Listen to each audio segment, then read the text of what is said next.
हरे कृष्णा। आपका दिन शुभ और मंगलमय हो और भगवान श्री कृष्ण की कृपा आप सभी भक्तजनों पर सदा बनी रहे। आज सुनिए आषाढ़ मास महात्म्य का अध्याय 13। इससे पहले के अध्याय में आपने महर्षि दत्त के त्याग की कथा सुनी थी। उस समय उनकी पत्नी गर्भवती थी। इसी प्रकार उन्होंने अपने ही हाथों से अपने गर्भ को चीर डाला और गर्भस्थ शिशु को अपने ही हाथों से बाहर निकाल दिया था। अपने पति के साथ सती होने की इच्छा के लिए वे सभी देवताओं से इस प्रकार कहने लगी कि मेरे गर्भ का यह बालक पिता माता से हीन है, इसके कोई संगोत्र बंधु भी नहीं है, अतः संपूर्ण भूतगण औषधि तथा लोकपाल इसकी रक्षा करें। जो लोग माता पिता से हीन बालक को अपने अवसर पुत्रों के समान देखते और उसी भाव से रक्षा करते हैं, वे निश्चय ही ब्रह्मा आदि देवताओं के भी वंदनीय हो जाते हैं। ऐसा कह करके दत्त जी की पत्नी ने बालक को पीपल के पास रख दिया और स्वामी में मन लगाकर अग्नि को प्रणाम किया। फिर अग्नि की परिक्रमा करके यज्ञ पात्रों के साथ ही चिता में प्रवेश किया और पति सहित दिव्य लोक को चली गई। उस समय आश्रम के वनवासी वृक्ष भी रोने लगे प्राती थे और दत्त जी ने उनका अपने पुत्रों की भांति पालन किया था। मृग पंछी तथा वृक्ष सब रो रो कर एक दूसरे से कहने लगे कि हम पिता दत्त जी और माता प्राथिथेयी के बिना जीवित नहीं रह सकते। जो लोग स्वर्गवासी माता पिता की संतानों पर निरंतर स्वाभाविक स्नेह देखते हैं, वही पुण्यात्मा और कृतार्थ हैं। दत्त जी और प्राथिथेय हमें जिस स्नेहपूर्वक दृष्टि से देखा करते थे, वे सगे माता पिता भी नहीं देखते थे। हमें धिक्कार है, हम पापी हैं जो उनके दर्शन से वंचित हो गए। आज से हम सभी लोगों का यही निश्चय होना चाहिए कि यह बालक ही हम लोगों के लिए दत्त जी और प्रार्थी थे तथा यह बालक ही हमारा सनातन धर्म है। ऐसा कहकर के वनस्पतियों और औषधियों ने अपने राजा सोम के पास जाकर उत्तम अमृत की याचना की। सोम ने उन्हें बहुत उत्तम अमृत दिया और वनस्पतियों ने वह लाकर बालक को दे दिया। अमृत से तृप्त हुआ बालक शुक्ल पक्ष की चंद्रमा के समान बढ़ने लगा। पीपल के वृक्ष ने उसका पालन किया था, इसलिए वह पिपलाद के नाम से प्रसिद्ध हुआ। बड़ा होने पर पिपलाद ने पीपल के वृक्ष से अत्यंत विस्मय होकर कहा, लोक में यह देखा जाता है कि मनुष्य से मनुष्य, पंछियों से पंछी तथा वनस्पति से वनस्पति उत्पन्न होते हैं। इसमें कहीं विषमता नहीं दिखाई देती है, परंतु मैं वृक्ष का पुत्र होकर हाथ पैर आदि से विशिष्ट जीव कैसे हो गया। इनकी बात सुनकर वृक्षों ने एक एक कर उनके पिता दत्त जी की मृत्यु और पतिव्रता माता के अग्नि प्रवेश का सब समाचार कहकर सुनाया। सुनते ही वे दुख से व्याकुल होकर पृथ्वी पर गिर पड़े। उस समय वृक्षों ने धर्म और अर्थयुक्त वचन कहकर उन्हें सांत्वना दी। अस्वस्थ होने पर उन्होंने औषधियों और वनस्पतियों से कहा कि जिन्होंने मेरे पिता की हत्या की है, उनका मैं भी वध करूंगा, अन्यथा जीवित नहीं रह सकता। जो पिता के मित्र और शत्रु होते हैं, उनके साथ पुत्र भी वैसा ही बर्ताव करता है। जो जैसा करता है वही पुत्र है, जो उसके विपरीत आचरण करता है वह पुत्र के रूप में शत्रु माना गया। तब वृक्षों ने कहा, महादूते, तुम्हारी माता ने परलोक में जाते समय यह उदार प्रकट किया कि जो दूसरों के द्रोह में लगे रहते हैं, जो अपने कल्याण की बातें भूल जाते हैं तथा जो भ्रांति होकर इधर उधर भटकते रहते हैं, वे नरक के गड्ढे में गिरते हैं। माता की कही हुई वह बात सुनकर पिपलाद कुपित होकर बोले, जिसके अंतःकरण में अपमान की आग प्रज्वलित हो रही हो, उसके सामने साधुता की बातें व्यर्थ है। फिर उन्होंने भगवान चक्रेश्वर महादेव के स्थान पर जाकर उनसे कहा, मुझे तो शत्रुओं का नाश करने के लिए कोई शक्ति दीजिए। पिपलाद के इतना कहते ही भगवान शंकर के नेत्रों से भयंकर क्रीड़ा प्रकट हुई। उसकी आकृति घोड़ी के समान थी। संपूर्ण जीवों का विनाश करने के लिए उसने अपने गर्भ में भयंकर अग्नि छिपा रखी थी। मृत्यु की लपलपाती हुई जीव के समान वह महारुद्र रूप भीषण कृत्य पिपलाद से बोली, बताओ मुझे क्या करना चाहिए। तब पिपलाद ने कहा, देवता मेरे शत्रु हैं, उन्हें खा जा। फिर तो उस घड़ी के गर्भ में महाभयंकर अग्नि प्रकट हुई, जो समस्त लोगों का प्रलय करने में समर्थ थी। देवता उसे देखते ही थर्रा उठे और पिपला द्वारा आराधिका पिपलेश नाम से प्रसिद्ध भगवान शिव की शरण में आए। उन्होंने भयभीत होकर शिव जी की स्तुति करते हुए कहा, हे शंभु, आप हमारी रक्षा करें। कृत्या और उससे प्रकट हुई आग हमें बड़ा कष्ट दे रही है। सर्वश्रेष्ठ, आप भयभीत मनुष्यों को अभय देने वाले हैं। शिव जो सब ओर से सताए हुए पीड़ित तथा संतचित प्राणी है, उन सब की आप ही शरण हैं। हे जगन्मय, आप विपलाद को शांत कीजिए।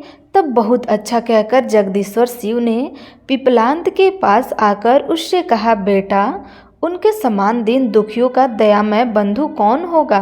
तुम्हारी पतिव्रता माता भी उन्हीं के साथ दिव्य लोक में चली गई। यहाँ उनकी समता करने वाली कौन स्त्री है? क्या लोप मुद्रा और अरुंधति भी उनकी बराबरी कर सकती है, जिनकी हड्डियों से संपूर्ण देवता सदा विजय और सुखी बने रहते हैं? वे तुम्हारे पिता कितने शक्तिशाली थे। उन्होंने जिस उज्जवल सुयश राशि का उपार्जन किया था, उसे तुम्हारी माता ने अपने दिव्य त्याग से अक्षय बना दिया है। तुम उन्हीं के पुत्र हो, उनसे बढ़कर तुमने अभी तक कुछ नहीं किया। तुम्हारे प्रताप और भय से आज देवता स्वर्ग में भ्रष्ट हो चुके हैं। वे सोच नहीं पाते हैं कि हम किस दिशा में भागकर जाएं। तुम उन्हें बचाओ, अमरों की रक्षा करो। प्राणियों की रक्षा से बढ़कर पुण्य फल कहीं नहीं है। मनुष्य लोक में जब तक मनोहर यश फैला रहता है, तब तक एक एक दिन के बदले एक एक वर्ष के क्रम से दीर्घ काल तक स्वर्गलोक में मनुष्य निर्विकार चित्त से निवास करते हैं। इस जगत में वे ही मुर्दे के समान हैं, जिन्होंने यश का उपार्जन नहीं किया हो। वे ही अंधे हैं, उन्होंने शास्त्र नहीं पढ़े हैं। वे ही नपुंसक है, जो सदा दान नहीं किया देता, तथा वे ही सुख के योग्य हैं, जो सदा धर्म पालन में संलग्न नहीं रहते हैं। देवादिदेव महादेव जी का यह वचन सुनकर पिपलाद मुनि शांत हो गए। उन्होंने भगवान शिव को नमस्कार किया तथा हाथ जोड़कर कहा, जो मन, बाणी और क्रिया द्वारा सदा मेरे हित में संलग्न रहकर मेरा उपकार करते रहते हैं, उनका तथा अन्य लोगों का हित करने के लिए मैं देवता आदि के पूजनीय उमा सहित भयंकर शंकर को प्रणाम करता हूँ, जिन्होंने मेरी रक्षा की, हमें पाल पोस कर बड़ा किया, अपना सह गोगोत्र और सहधर्मी बनाया। भगवान शिव उनके मनोरथ पूर्ण करें। मैं बाल चंद्रमा का मुकुट धारण करने वाले महादेव जी को नित्य प्रणाम करता हूँ। प्रभु, जिन्होंने माता पिता की भांति मेरा भरण पोषण किया है, उनके नाम से तीनों लोगों के लिए यह तीर्थ हो। इससे उनका यश होगा और मैं उनके ऋण से उत्तीर्ण हो जाऊंगा। पृथ्वी पर देवताओं के जो क्षेत्र और तीर्थ थे, उन सब की अपेक्षा इस तीर्थ का अधिक माहात्म्य हो। इस बात का यही देवता लोग अनुमोदन करें तो मैं उनके अपराध क्षमा कर दूंगा। पिपलाद ने यह बात इंद्र आदि संपूर्ण देवताओं के सामने कही और सबने आदरपूर्वक इनका समर्थन किया। बालक पिपलाद की बुद्धि, विनय, विद्या, धैर्य, बल, साहस, सत्य भाषण, माता पिता के प्रति भक्ति तथा भाव शुद्धि को जानकर शंकर जी ने उनसे कहा, बेटा, जो तुम्हारा अभीष्ट हो उसे बताओ, वह तुम्हें अवश्य प्राप्त होगा। तुम अपने मन में अन्याय विचार नहीं करना। यह सुनकर पिपलाद बोले, हे महेश्वर, जो धर्मनिष्ठ पुरुष गंगा जी के स्नान करके आपके चरण कमलों का दर्शन करते हैं, उन्हें समस्त अभीष्ट वस्तुएं प्राप्त हो और शरीर का अंत होने पर वे शिव के धाम में जाएं। नाथ, मेरे पिता और माता आपके चरणों में पड़े थे। यह पीपल और देवता भी आपके स्थान में आकर सुखी हुए हैं। यह सब लोग सदा आपका दर्शन करें और आपके ही धाम जाएं। पिपलाद की यह बात सुनकर देवताओं को बड़ी प्रसन्नता हुई। वे उनके भय से मुक्त होकर इस प्रकार बोले कि ब्राह्मण, तुमने वही किया है जो देवताओं को अभीष्ट था। देवादिदेव भगवान शिव की आज्ञा का भी पालन किया है और पहले वरदान भी दूसरों के लिए ही मांगा, अपने लिए तो कुछ मांगा ही नहीं। इसलिए हम भी संतुष्ट होकर तुम्हें कुछ देना चाहते हैं। तुम हमसे कोई वर मांगो। तो पिपलाद कहने लगे कि हे देवताओं, मैं अपने माता पिता को देखना चाहता हूँ। मैंने केवल उनका नाम सुना है। संसार में वे ही प्राणी धन्य हैं जो माता पिता के अधीन रहकर उनकी सेवा सत्कार करते हैं। अपने इंद्रियों को, शरीर को, कुल शक्ति और बुद्धि को माता पिता के कार्य में लगाकर पुत्र कृत्य कृत्य हो जाता है। यदि मैं उनका दर्शन भी पा जाऊं तो मेरे मन, वचन, शरीर और क्रियाओं का फल प्राप्त हो जाएगा। पिपलाद मुनि का यह कथन सुनकर देवताओं ने परस्पर सलाह करके कहा, ब्राह्मण, तुम्हारे माता पिता दिव्य विमान पर आरूढ़ होकर तुम्हें देखने के लिए आते हैं। तुम भी निश्चय ही उन्हें देखोगे। विषाद छोड़कर अपने मन को शांत करो। देखो देखो, वे श्रेष्ठ विमान पर बैठे आ रहे हैं। उनके दिव्य शरीर पर स्वर्गीय आभूषण शोभा पाते हैं। पिपलाद ने भगवान शिव के पास अपने माता पिता को देखकर प्रणाम किया। उस समय उनके नेत्रों में आनंद के आंसू भरे हुए थे। वे किसी तरह गदगद कंठ से बोले, अन्य कुलीन पुत्र अपने माता पिता को ताड़ते हैं, किंतु मैं ऐसा भाग्यहीन हूँ जो अपने माता पिता के उदर को विदर्ण करने के कारण बना। उस समय उनके माता पिता ने कहा, पुत्र, तुम धन्य हो जिसकी कृति स्वर्ग लोक तक फैली है। तुमने भगवान शंकर का प्रत्यक्ष दर्शन किया है और देवताओं को सत्वावना दी है। तुम जैसे पुत्र से पितरों के उत्तम लोक कभी छिड़ नहीं होते। इसलिए समय पिपलाद के मस्तक पर आकाश से फूलों की वर्षा होने लगी। देवताओं ने जय जयकारा किया। पत्नी सहित दत्तजी ने भी पुत्र को आशीर्वाद दिया और शंकर, गंगा तथा देवताओं को नमस्कार करके पीपला से कहा, बेटा, विवाह करके भगवान शिव की भक्ति और गंगा जी का सेवन करो। पुत्रों की उत्पत्ति करके विधि पूर्वक दक्षिणा सहित यज्ञों का अनुष्ठान करो और सब प्रकार के कृतार्थ होकर दीर्घ काल के लिए दिव्य लोक में स्थान प्राप्त करो। तब पिपलाद कहने लगे, पिताजी, मैं ऐसा ही करूँगा। इसके बाद पत्नी सहित दत्तजी पुत्र को बारंबार संतावना देते हुए देवताओं की आज्ञा लेकर पुनः दिव्य लोक में चले गए। इसके बाद देवताओं ने भगवान शिव से कहा कि हे जगदीश्वर, अब दत्तजी की हड्डियों को हमारी तथा इन गौओं की पवित्रता के लिए कोई उपाय बताइए। तब भगवान शिव बोले, गंगा जी में स्नान करके संपूर्ण देवता और गौवें पाप मुक्त हो सकती हैं। इस प्रकार दत्तजी के शरीर की हड्डियां भी गंगा जी के जल में धोने से पवित्र हो जाएंगी।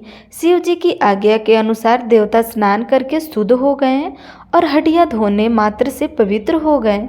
जहाँ देवता पाप मुक्त हुए वह पाप नाशक तीर्थ कहलाता है। वहाँ का स्नान और दान ब्रह्म हत्या का नाश करने वाला है। जहाँ गौवें पवित्र हुई उस स्थान का नाम गौ तीर्थ हुआ। जहाँ दत्तजी की हड्डियां पवित्र हो गई उसे पितृ तीर्थ जानना चाहिए। वह पितरों की प्रसन्नता को बढ़ाने वाला है। जिस किसी प्राणी के वह कितना ही पापी क्यों न हो, शरीर की राख, हड्डी, नख और रोए उस तीर्थ में पड़ जाते हैं, तब तक वह स्वर्ग लोक में निवास करता है, जब तक कि चंद्रमा, सूर्य और तारों का अस्तित्व बना रहता है। इस प्रकार उस तीर्थ से 3 तीर्थ प्रकट हुए। उस समय देवताओं और गौवें ने पवित्र होकर भगवान शंकर से कहा, हम लोग अपने अपने स्थान को जाएंगे जहाँ सूर्य देव की प्रतिष्ठा की गई है। उनके प्रतिष्ठित होने से सभी देवता प्रतिष्ठित हो जाएंगे। इसलिए आप हमें आज्ञा दें। सनातन सूर्य देव स्थावर जंगम रूप जगत के आत्मा हैं, जहाँ जग जननी गंगा और साक्षात भगवान त्र्यंबकम विराजमान रहते हैं। वहाँ प्रतिष्ठा नामक तीर्थ भी है।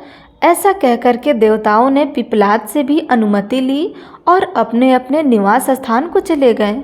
वहाँ जितने पीपल थे कालांतर में अक्षय स्वर्ग को प्राप्त हुए। प्रतापी पिपलाद ने उस क्षेत्र के अधिष्ठा देवता के रूप में भगवान शंकर की स्थापना करके उनका पूजन किया। फिर गौतम की कन्या को पत्नी रूप में प्राप्त करके कई पुत्र उत्पन्न किए, लक्ष्मी और यज्ञ का उपार्जन किया तथा अंत में वे शोहित जनों के साथ स्वर्गलोक में चले गए। तब से वह क्षेत्र पिपलेश्वर तीर्थ कहलाने लगा। वह सब यज्ञों का फल देने वाला पवित्र तीर्थ है, जिसके स्मरण मात्र से पापों का नाश हो जाता है। फिर स्नान दान और सूर्य के दर्शन से जो लाभ होता है उसके लिए तो कहना ही क्या है। वहाँ देवादिदेव महादेव जी के दो नाम है, एक चक्रेश्वर और दूसरा पिपलेश्वर। इस रहस्य को जानकर मनुष्य सभी अभीष्ट वस्तुओं को प्राप्त कर लेता है। देव मंदिर में सूर्य की प्रतिष्ठा होने से वह क्षेत्र प्रतिष्ठान कहलाता है, जो देवताओं को भी बहुत प्रिय है। यह उपाख्यान अत्यंत पवित्र है। जो मनुष्य इसका पाठ अथवा श्रवण करता है वह दीर्घजीवी, धनवान और धर्मात्मा होता है तथा अंत में भगवान शंकर का स्मरण करके उन्हीं को प्राप्त कर लेता है। तो प्रेम से बोलिए श्री कृष्ण भगवान की जय। आज का अध्याय यहीं समाप्त हुआ। इसके आगे का वृत्तांत आप अगले अध्याय में सुनिएगा।